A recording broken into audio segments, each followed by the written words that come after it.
Hi, this is Matthew. Our topic of the day is: should company executives have a code of ethics similar to our physicians and our lawyers? If you've heard the news, read the internet, you've heard of a certain particular doctor who's been put into some certain harm on a particular airliner.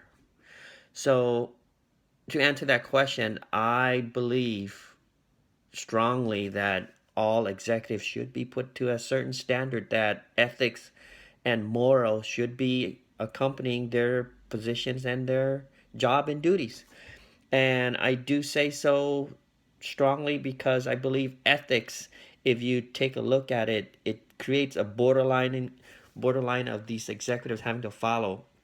I believe certain regulations borderline the illegal to the legal, and it sits in that little buffer zone where I believe ethics can actually push the illegal towards more of the legal. And to that extent, I believe businesses, their executives, should be put to that standard. And in doing so, these certain ethics would improve employees and their welfare, their home, their life, whatever it is you want to deal with. I believe ethics set that standard.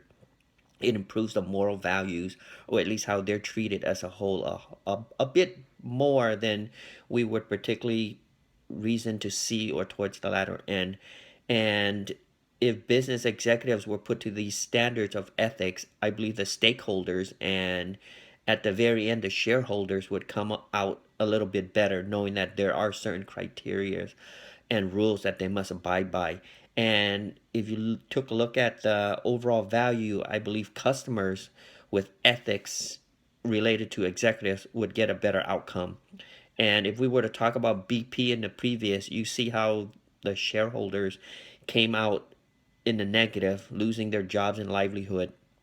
And frankly speaking, if we were to deal with United now, you see the customers who have suffered because of the ethical values of the United airline policies of being overbooked. And if you looked at the whole big picture, it isn't just United. You're saying every single airliner has these rules where, a paying customer will be removed when there are no volunteers, and this is how it's been written, and the state, the government are aware of this. So to that regards, I believe ethics helps push the moral values and help pushes the illegal to more of the legal standards for all business and their functioning.